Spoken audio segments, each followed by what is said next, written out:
대부분 이제 중심지의 그 주택은 누구나가 선호하는 지역이에요. 가격이 어느 정도 하락을 하겠지만 하락하면 수요가 발생할 수 있어요. 근데 교외 지역은 수요가 한정돼 있거든요.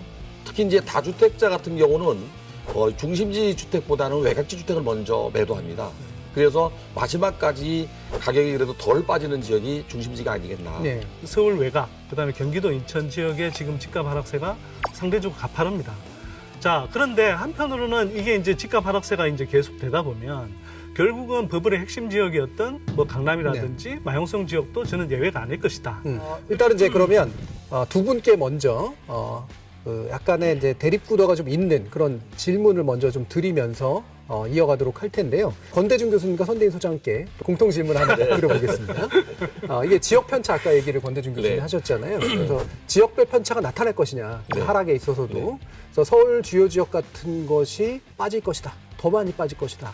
아니다. 서울 주요 지역은 외려 타격이 덜할 것이다에 대한 견해에서 어떤 견해를 지지하시는지 일단 1분씩만 말씀 들어보죠. 네, 저는 이번에 금리 인상이 되면서 오히려 서울 주요 지역의 하락폭은 교외 지역보다는 적을 거라고 보여집니다. 아무래도 이제 강남 사구를 비롯해서 마용성 지역 같은 경우는 돈이 있는 사람들이 많이 있기 때문에 대출을 받아서 집을 산 사람보다는 자기 집을 산 사람도 많이 있거든요. 그래서 하락폭이 금액으로는 더 클 수 있겠지만 비율로 따질 때에는 이 중심지가 좀 덜 떨어지고 외곽지가 좀 더 많이 떨어질 거라고 보여집니다. 네.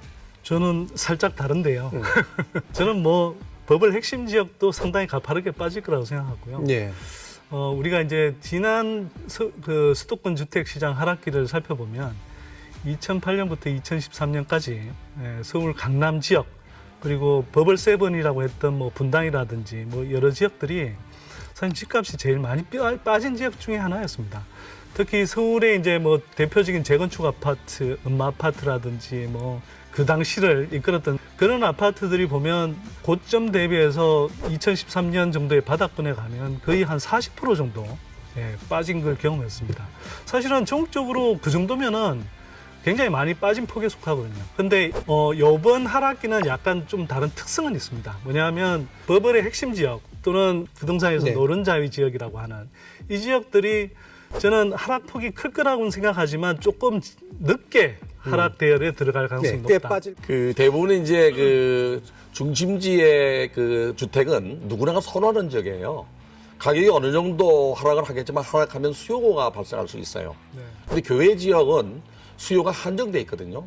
특히 이제 수도권 지역 같은 경우는 신도시 같은 경우는 주택가격이 올라갈 때는 청약 경쟁이 높지만 이 주택가격이 하락하는 시장에서 미분양이 발생할 수밖에 없습니다. 미분양이 발생하는 게 고분양가가 아니라는 외곽 지역부터 먼저 발생하고요.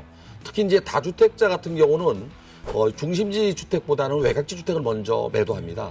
그래서 마지막까지 가격이 그래도 덜 빠지는 지역이 중심지가 아니겠나. 네. 뭐 서울 중심지가 상대적으로 절대 가격 자체는 빠져도 더 높은 건 사실이겠죠. 근데 이제 우리가 이번 주택 가격 하락기를 예상하기 전에 몇 년 전까지 상승기를 보면요. 서울 강남과 마용성 같은 지역이 상대적으로 좀 더 빨리 올랐습니다. 뭐 잘 아시겠지만. 그리고 나서 코로나 시기에 30대들 연끌족들이 이제 가세하면서 이제 상대적으로 좀 외곽 지역 그리고 이제 플러스 경기도 인천 지역이 좀 많이 올랐죠. 그리고 이 코로나 시기에 사실은 주택 매수 대열에 뛰어든 사람들이 빚을 많이 얻었고 상대적으로 투기적인 가수요 성향이 저는 강했다고 생각합니다. 그러다 보니까 금리 충격을 이제 가장 많이 빠르게 받는 연령대이고요.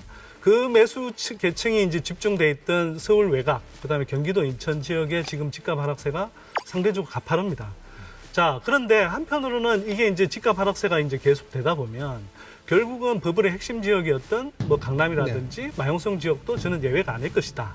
그리고 물론 이제 상대적으로 그 지역에 살고 싶어 하는 사람들이 많지만 또 한편으로는 그 지역에 살면서 집값이 너무 높았기 때문에 그 지역에 살기 위해서 무리하게 대출을 동원한 사람이 되게 많았다. 저희가 아파트 부채 실태를 조사해본 사례들에 의하면 25억 아파트를 사기 위해서 19억 빚을 낸 경우들도 제가 심심찮게 봤습니다. 알겠습니다. 그렇기 때문에 그런 무리하게 집을 산 사람들이 금매를 내놓으면서 집값 하락을 주도할 가능성이 높다. 알겠습니다.